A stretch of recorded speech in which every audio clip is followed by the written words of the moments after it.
பாருங்க இப்போ ஒரு சந்தை சமநிலை அதோடு சம்பந்தப்படுத்தி நான் ஒரு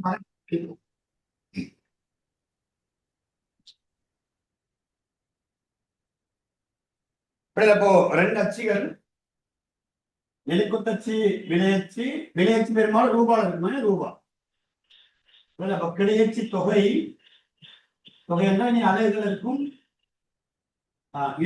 இருக்கு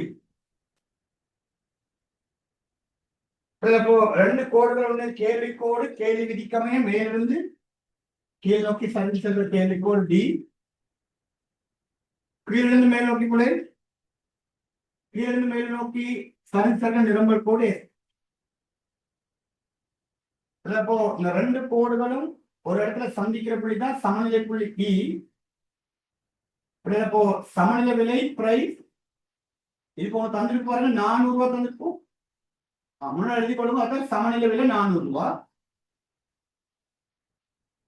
கீழே பாருங்க 2000 அளவு இருக்கும் அதான் சமநிலை தொகை 2000 அளவு சமநிலை தொகை 2000 அளவு ஈக்விலிபிரியம் பிரைஸ் குவான்டிட்டி இன்னொரு தெரியும் நமக்கு ஆகக்கூடிய கேள்விகள் என்ன பிள்ளை கேள்விக்கோடு விலையேற்ற வெட்டும் போது இந்த விலைக்கு சொல்ற பேர் ஆகக்கூடிய கேள்வியில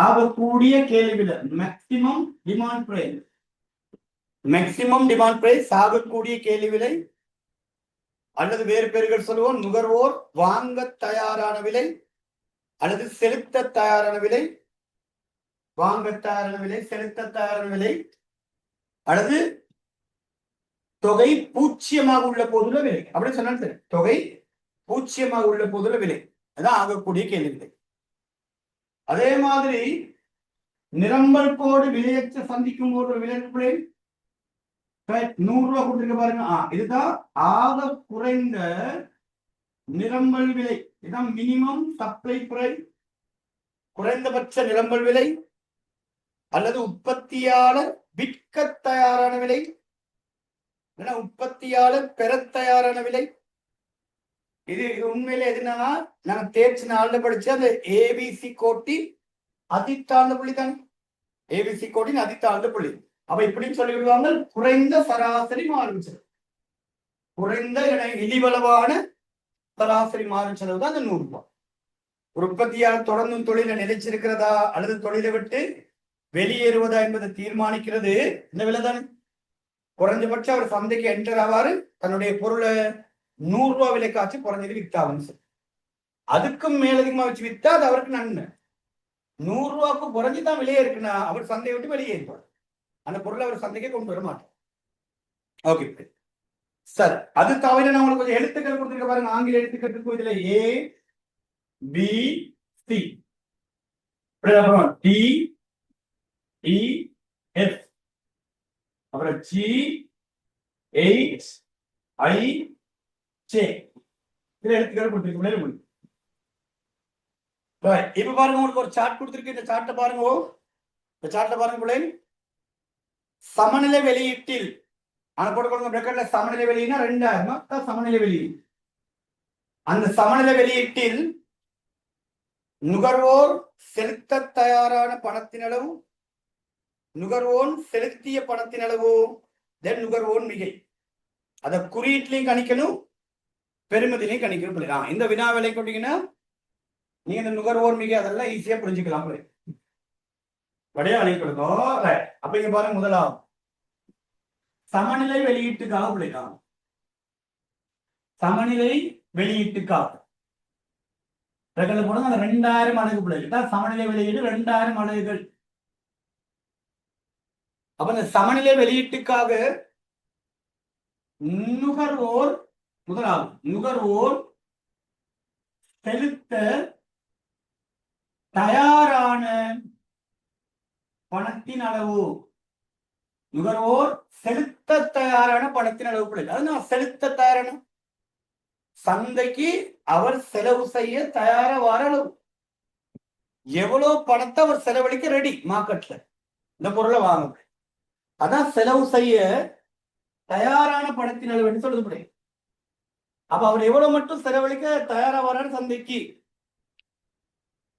இல்லப்ப அவர் சந்தைக்கு செலவழிக்க தயாராக உள்ள பணத்தின் அளவு பாத்தீங்கன்னா பாருங்க இப்படி பார்க்கணும். எந்த வெளியீட்டு கேட்டிருக்கு? சமநிலை வெளியீட்டுக்கு. அப்ப இதான் அளவு, இதான் அளவு. சமநிலை வெளியீட்டு தான் அளவு. அப்ப அவர் செலுத்த தயாரா உள்ள விலை 800 ரூபாய் விலை. அப்ப 800 ரூபாய் விலைக்கு 800 ரூபாய் விலையில அவர் எத்தனை அடகு விலை கேட்டிருக்காங்க? 2000 மடங்கு இங்க. அப்ப இங்க இருந்து இங்க வரணும். எப்பவுமே இந்த வரைபட முறையில பார்க்கும்போது ஆரம்பிச்ச இடத்துல முடிக்கணும். அதான் முக்கியமான விஷயம். அவர் 2000 to 800 பெருக்கூடாதம்மா. ஏன்னா பெருக்கிறதுக்கு செவ்வக பரப்பு கிடையாது. அவ இங்க இருந்து அப்படியே வாங்க, இங்க அப்படியே வந்து இங்க வரணும். வந்து 2000க்கு போங்க. போட்டு ஆரம்பிச்ச இடத்துல முடிக்கிற கூட அதே வழியில போக வேற வழியில இப்படித்தான் போய் இப்படி வந்து இப்படித்தான் போய் வந்து முடிக்கும். அவர் இப்படி எல்லாம் இப்படி வந்தாலும் சரி 800 அப்படியே வாங்க, 2000க்கு வாங்க, இப்படி வந்து திருப்பி இப்படி கொண்டே முடியும். அப்ப இந்த பரப்பு தான் நம்ம சொல்லுவோம் நுகர்வோர் செலுத்த தயார உள்ள பணத்தின் அளவு. அவர் செலுத்த தயார உள்ள பணத்தின் அளவு பார்த்துக்கணும். அப்ப 800 ரூபாய் விலைக்கு வாங்க வந்தவர் எத்தனை பொருளை வாங்க போறாரு? 2000 பொருள் கேட்கிறாங்க. அவ இப்படியே வந்து 2000க்கு வந்து திருப்பி ஆரம்பிச்ச இடத்துல முடிங்க. அப்ப இந்த முழு பரப்பு தான் செலுத்த தயாரா உள்ள பணத்தின் அளவா வரும். அப்ப அதை கணிக்கிறதுக்கு குறியீடுகளையும் கேட்டிருக்கு, ரூபாலையும் கேட்டிருக்கு. சரி, அவன் முதல்ல பெருமதியில கணிப்போம். சரி, முதல்ல குறியீட போடுவோம். குறியீடுல சொன்னீங்கன்னா முழு பரப்பு பிள்ளை சொல்லுங்க. A B C D E F J I G H எல்லா எழுத்து வரும். போடுங்க, எல்லா இடத்தையும் போட்டுக்கொள்ளுங்க. குறியீட போடுறது எல்லா எழுத்து வரும். A comma B comma D comma D comma E comma F comma G I J H எல்லா எழுத்து வரும். எல்லா எழுத்துக்களும் வரும். செலுத்த தயாரான படத்தில் எழுது.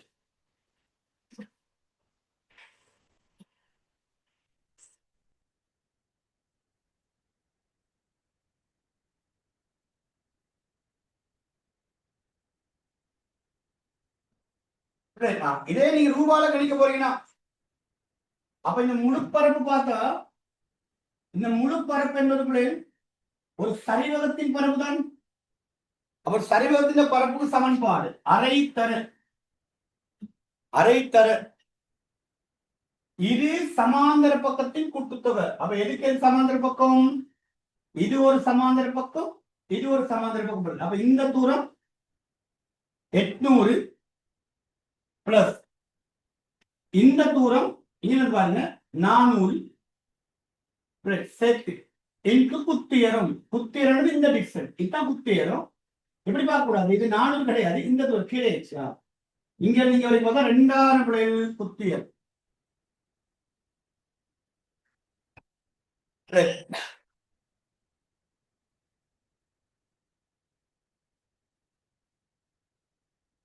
அப்ப இதை பெருக்கி எடுக்க இருக்கும். அப்ப இந்த ரெண்டு சுருக்குனா 1000 பிள்ளை. அப்ப பெருக்குன்னு 800 1200 1006. அப்ப 1200 பெருக்கு 1006. 1200 பெருக்கு 1006. நேரடி விட போடுங்க. அப்ப வரும் 12 லட்சமே. 1 2 3 4 5 போக. அப்போ 12 லட்சம் பிள்ளை 12 லட்சம் வரும். நுகர்வோன் செலுத்த தயாரான பணத்தின் அளவு. செலுத்த தயாரான பணத்தின் அளவு 12 லட்சம் ரூபாய். சரி, அப்படியே வாங்க. ரெண்டாவதுனா நுகர்வோன் செலுத்திய பணத்தின் அளவு. அதான் நுகர்வோன் செலவு என்பது பிள்ளை. செலுத்திய பணத்தின் அளவு என்பது நுகர்வோன் செலவு. அப்ப எவ்வளவு மட்டும் நுகர்வோன் செலவழிச்சிருக்காரு. செலுத்திய பணத்தின் அளவு நுகர்வோன் செலவு என்ன. அப்ப அதை கணிக்கிறதுக்கு பிள்ளைகள் அவர் என்ன விலைக்கு வாங்கினாலும் எத்தனை பொருளை வாங்கினார். அப்ப வாங்குற விலை 400 ரூபாய். 800 ரூபாய்க்கு வாங்குவது இப்ப 400 ரூபாய்க்கு வாங்குறாரு. அப்ப 400 ரூபாய் தர எத்தனை பொருள்? 2000. அப்ப 400 தான் 2000. இந்த பரப்பு, இந்த பரப்பு தான் செலுத்திய பணத்தின் அளவு. அதான் நுகர்வோன் செலவு. நுகர்வோன் செலவு என்பது என்ன விலைக்கு வாங்குறாரு, எத்தனை பொருளை வாங்குறாரு. அப்ப 400 ரூபாய் விலையில 2000 பொருட்களில் அப்ப பெருக்கி எடுங்க, நுகர்வோன் செலவு. சரி, அப்ப எழுத்துக்களை போடுங்க இருக்கா. D comma E comma F comma G I J H. ரூபாவோட எடுத்தீங்கன்னா 400 ரூபாய் தர 2000 பிள்ளை வர. அப்ப பெருக்கி எடுத்தீங்கன்னா 8 லட்சம். அப்ப 8 லட்சம் ரூபாய் நுகர்வோன் செலுத்திய பணத்தின் அளவு. நுகர்வோன் செலுத்திய பணத்தின் அளவு 8 லட்சம் ரூபாய். அதான் நுகர்வோன் செலவு. நுகர்வோன் செலவு.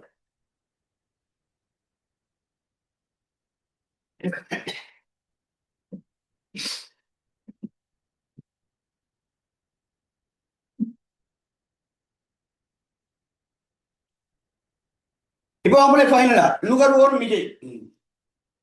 நுகர்வோர் மிகை என்று கேட்டா, நுகர்வோர் மிகை என்று கேட்டா, நுகர்வோர் மிகை என்று சொல்றதுக்குள்ள ஒரு நுகர்வோருக்கு கிடைக்கிற நன்மை.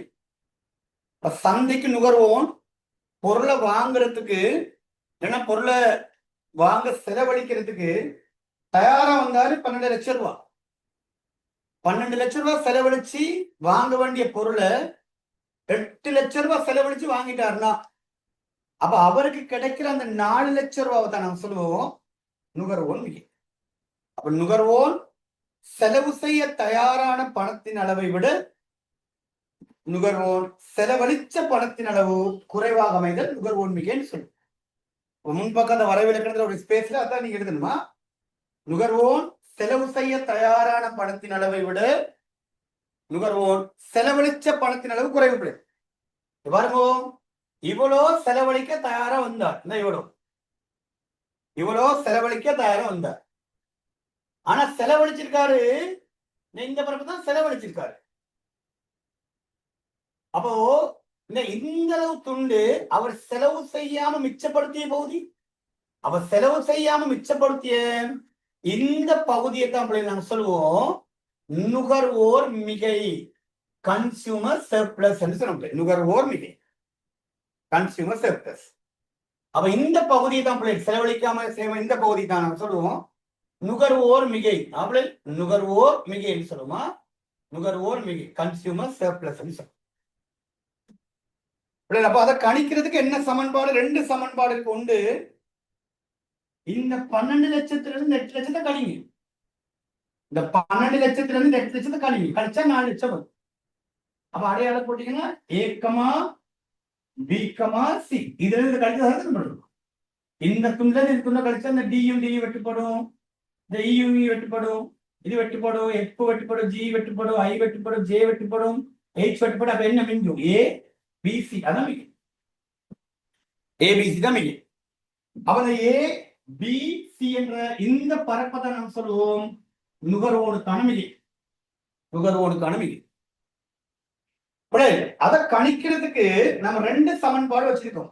ஒன்று, இந்த நுகர்வோன் செலவழிக்க தயாரான பணத்தின் அளவு 12 லட்சம் ரூபாயில இருந்து செலவழிச்ச பணத்தின் அளவு 8 லட்சத்தை கழிங்க.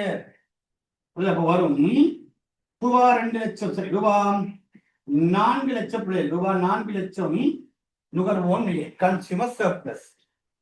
நுகர்வோர் செலவு செய்ய தயாரான பணத்தின் அளவை விட நுகர்வோன் செலவு செய்த பணத்தின் அளவு குறைவாக அமைதல் நுகர்வோன் மிகைன்னு சொல்லுவோம். அதை கணிக்கிறதுக்கான மற்ற போமில நம்மள அதை கணிக்கிறதுக்கு நம்ம வளமையா பயன்படுத்துற சமன்பாடு இருக்குமே நுகர்வோர் மிகை சமன். நான் சொல்லிக்கிற 3 வார்த்தை பார்க்க சொல்லுவேன். இப்ப கவனிங்க வடிவா என்ன அந்த 3 வார்த்தை பிள்ளைங்க, வரி மானியம் கட்டுப்பாட்டு விலை எல்லாத்துக்குமே இது பொருத்தமா இருக்குமா? நான் கொடுக்குற இந்த சமன்பாடு அந்த 3 வார்த்தையை இணைக்க வர பரப்பு என்ன பண்ண அந்த 3 வார்த்தை என்ன விலைக்கு வாங்க வந்தார். அப்ப என்ன விலைக்கு வாங்க வந்தாருன்னா 800 ரூபாய்க்கு வாங்க வந்தாரு. அதான் வாங்க தயாரான விலை. என்ன விலைக்கு வாங்குறாரு? 400 ரூபாய்க்கு வாங்க. அதான் வாங்கிய விலை தான் சமநிலை விலை. அப்ப வாங்க வந்த விலை 800 ரூபாய் விட வாங்குகிற சமநிலை விலை குறைவா இருக்கு. எத்தனை பொருளை வாங்குறாரு? 2000 பொருளை வாங்குறாரு.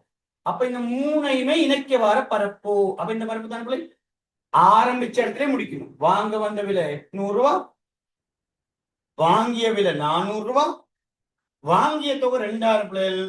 ஆரம்பிச்ச இடத்துல முடிங்க. அப்ப இந்த முக்கோண பரப்பை தான் நாம் சொல்லுவோம் நுகர்வோர் மிகை என்று சொல்லு. அப்ப நுகர்வோர் மிகைக்குள்ள வார பரப்பு ஏ பி சி பிள்ளைகள், இந்த முக்கோண பரப்பு. அப்ப நீங்க முக்கோணின் வளமையான பரப்புக்கு சமன்பாடு அரைத்தர அடித்தர குத்துயரம் அந்த சமன்பாடை யூஸ் பண்ணி நீங்க விட எடுக்கலாம். இல்லைன்னா நாங்க வளமைய சமன்பாடு பிள்ளைகள் நான் அதை எழுதி போட செய்றேன். ஆகக்கூடிய கேள்வி விலையிலிருந்து கழிக்கணும் சமநிலை விலை கழிச்சு அதை 2 ஆள் பிரிங்க. அதாவது அரையாள பெருக்கிறது தான் 2 ஆள் பிரிக்கிறோம். பிரிச்சு போட்டு பெருக்கப்பட சமநிலை தொகையால இந்த சமன்பாடு எப்படி பண்ணீங்கன்னா நுகர்வோர் மிக கழிச்சுக்கிறேன். ஆகக்கூடிய கேள்வியில 800 ரூபாய், சமநிலை விலை 400 ரூபாய், 2000 பிரிவு சமநிலை தொகை 2000 பிரிவு. இப்போ இந்த 2 பட்டிப்பட்ட 1 800 400 போனா 400 தர 1000 பிள்ளை பெருக்கி கொடுங்க. அப்போ ரூபாய் 4 லட்சம் ஒரு பிள்ளை நுகர்வோம். இப்படி கழித்தாலும் சரி, சமன்பாடு எப்படி கழித்தாலும் சரி.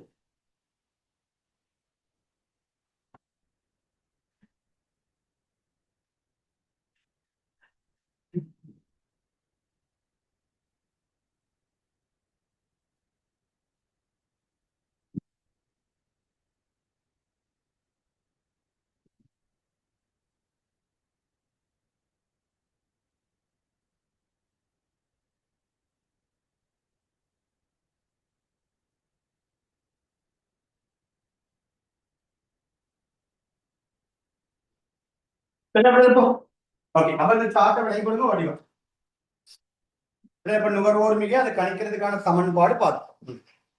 அப்படியே வாங்க அடுத்து உற்பத்தியாண்ட கதைக்கு. உற்பத்தியாண்ட கதைக்கு அப்ப அதே நம்ம இதே மாதிரி செய்து கொள்ளலாம். சமநிலை வெளியீட்டுல நான் என்ன செய்யறேன்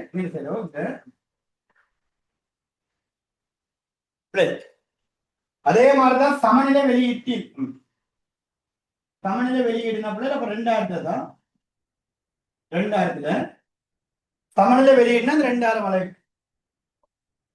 முதலாவது கேள்வி இருக்கிறதுல முதலாவது கேள்வி உற்பத்தியாளர் எதிர்பார்த்த பணத்தின் அளவு.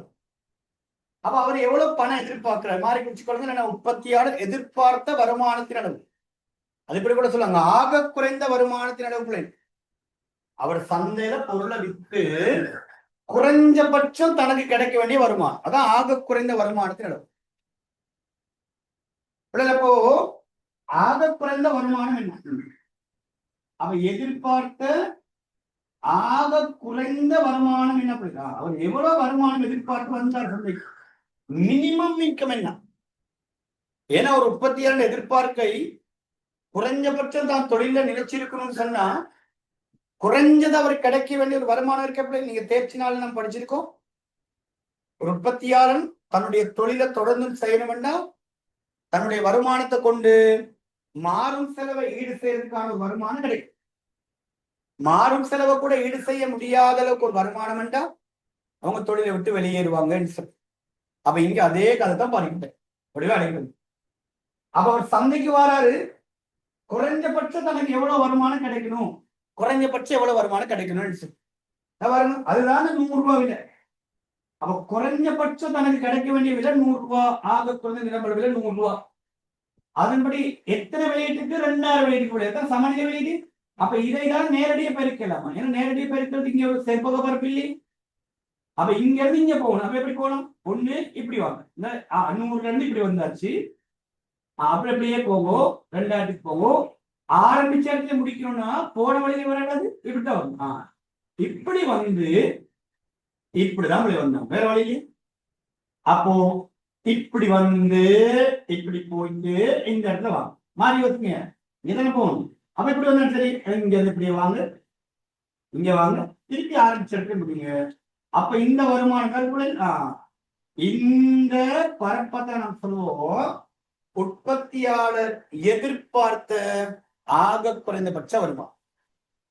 அவரை விலை கொடுவோம். இதுதான் உண்மையிலே தேர்ச்சி நாளின்படி இந்த எதிர்பார்த்த ஆக குறைந்த வருமானம் எதுக்கு சமன்னா டிவிசிக்கு சமன், மொத்த மாறும் செலவுக்கு சமன். தேர்ச்சி நாளின்படி அவர் எதிர்பார்க்கிற இந்த ஆக குறைந்த வருமானம் செலவு கோட்பாட்டின்படி இந்த இந்த பரப்பை தான் நம்ம சொல்லுவோம் டிவிசி. டிவிசி மொத்த மாறும் செலவு. டிவிசியா டிவிகே இல்ல, டிவிசி டோட்டல் வேரியபிள் காஸ்டா இருக்கப்படுது அந்த பரப்பு தான். இப்ப அதை எப்படி கணிக்கிறது சொல்லுங்க பாப்போம். இது என்ன பரப்பு? இது செவ்வக பரப்பு, சரி. இது தரைவக பரப்பு இல்லையா?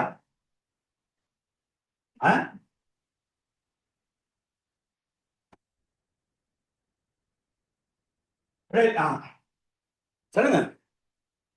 இது தரைவக பரப்பு தானே. இது என்ன பக்கம்? இதுக்கு இது சமாந்தர பக்கத்துல ரெண்டு சமாந்தர பக்கம் வருது. அப்ப எடுத்துருங்க அந்த சரிவக பரப்பு. சரி, குறியீடுகளை இருக்கா போட்டுக்கோமா. அப்ப குறியீடுகளை இருக்கா மென்ஷன் பண்ணி விடுவோம். குறியீடுகளை இருக்கா மென்ஷன் பண்ணி விடுங்க. அப்ப என்ன நினைச்சு வரும்? G comma I comma J comma H. G I JH.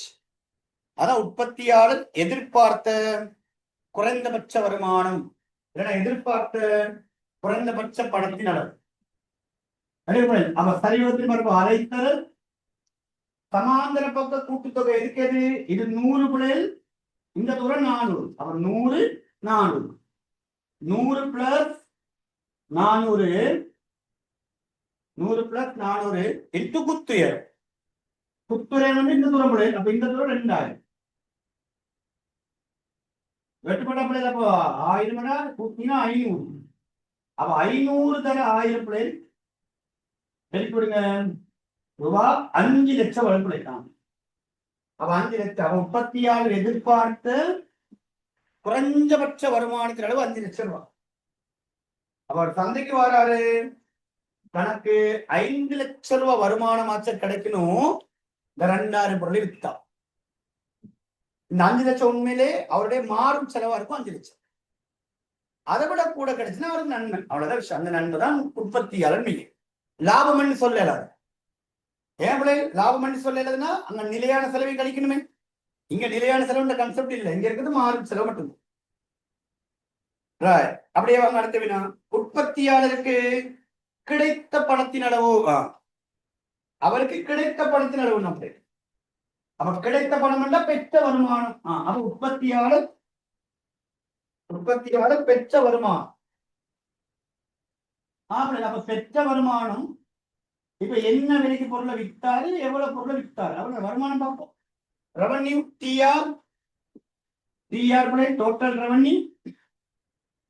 என்ன விலைக்கு பொருளை விற்கிறார் சொல்லுங்க. 100 ரூபாய்க்கு விற்க வந்தவர் 400 ரூபாய்க்கு விற்கிறாரு. எத்தனை பொருளை விற்கிறாரு?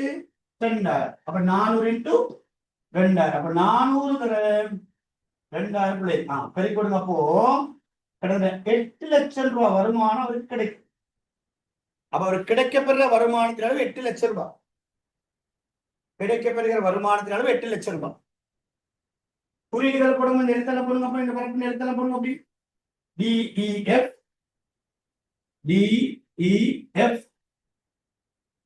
GI JH. அது அவருக்கு கிடைக்கிற வருமானத்தின் அளவு. ஓகே, தென் ஃபைனல் அப்ளை. வாங்க அடுத்த வினா.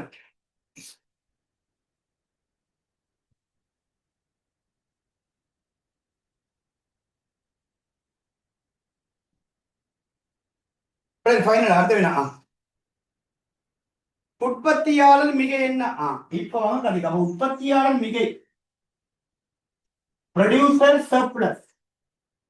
அப்ப உற்பத்தியாளர் மிகை என்ன? உற்பத்தியாளர் மிகைன்னு சொன்னா இப்ப அவர் எதிர்பார்த்த குறைந்தபட்ச வருமானம் எது? இந்த துண்டு தான் அவர் எதிர்பார்த்த வருமானம். ஆனா அவர் பெற்ற வருமானம் எது? இந்த பரப்பு. அப்ப அவர் எதிர்பார்த்த குறைந்தபட்ச வருமானத்தினை விடவும் அவர் பெற்றுக்கொண்ட வருமானத்தினால் எப்படி இருக்கு? ஜாஸ்தியா இருக்குன்னா அங்க அதிகமா இருக்கு. இந்த முக்கோண பரப்பை தான் நான் சொல்லுவேன் எஸ் உற்பத்தியாளர் மிகை. அதான் ப்ரொடியூசர் சர்ப்ளஸ் சொல்லுவோம்.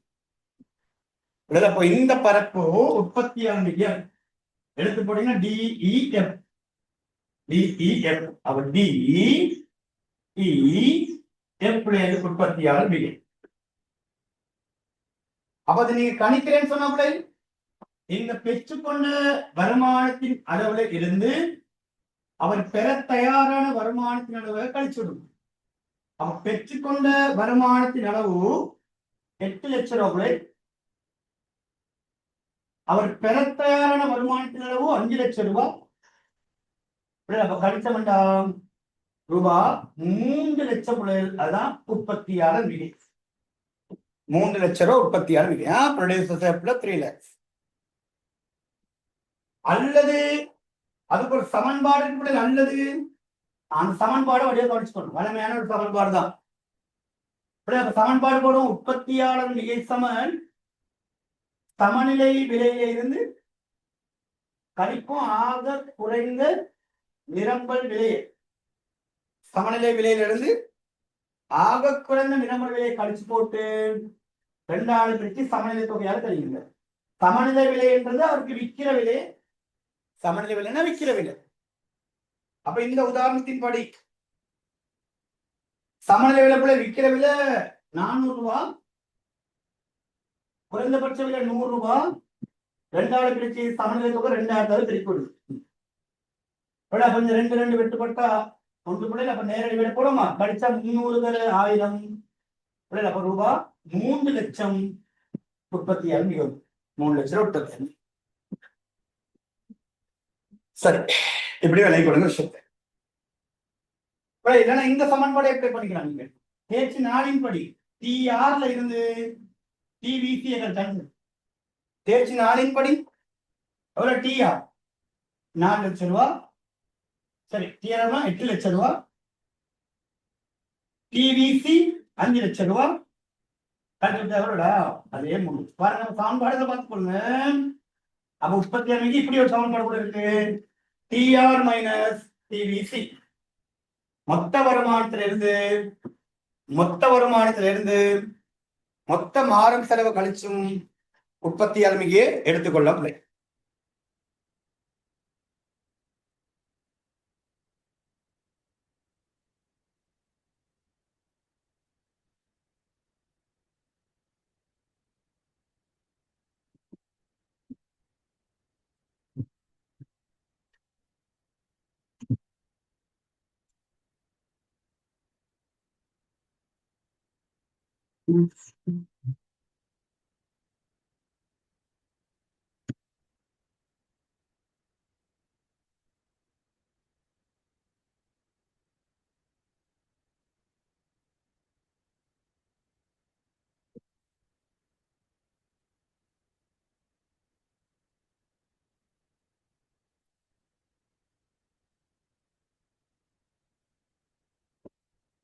சரியாப்போ இப்போ விலை கொடுங்க வடிவான விஷயம். அப்ப இந்த உற்பத்தியாளர் மிகை கணிக்கிறது அது சமன்பாடு எல்லாமே பார்த்து முடிச்சாரு பிள்ளைகள்.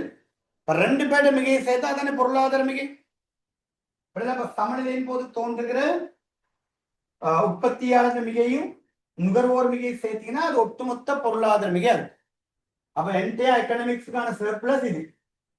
இதான் மொத்த மிகை அல்லது பொருளாதார மிகை என்று சொல்லக்கூடிய உற்பத்தியாளர் மிகை நுகர்வோர் மிகை சேர்த்தா மொத்த மிகை அல்லது பொருளாதார மிகை அந்த மாதிரியான பேர் கொண்டு அழைப்பு. சரியா? ஓகே சார், இவ்வளவுதான் இந்த சாப்டர். ரைட். அது கீழே இப்ப சந்தை சமநிலை மாற்றம். அது உங்களுக்கு பெரும்பாலும் நமக்கு ஈஸியா விளைவிக்கலாம். கேள்வி மாறுது, நிரம்பல் மாறுது. கேள்வி மாறாம இருக்க நிரம்பல் மட்டும் மாறுது. நிரம்பல் மாறாம இருக்க கேள்வி மட்டும் மாறுது. அதே சந்தை சமநிலை மாற்றம். ஓகே, அப்ப நான் உங்களுக்கு அதுல நீங்க டியூட்ல தனித்தனியா கீழிருப்போம். இப்ப நான் இங்க பொதுவா ஃபைனல் பேப்பருக்கு வரக்கூடிய மாதிரி தான் சில வினாக்கள் கொடுத்துருக்கேன். 52வது வினா, 53வது வினா, அதெல்லாம் ஓகே. சரி, வாங்க நான் ஒரு காதுகளை பார்ப்போம். அப்படியே அடுத்த ரெக்கார்டிங் ஒருக்கா வாங்களேன்.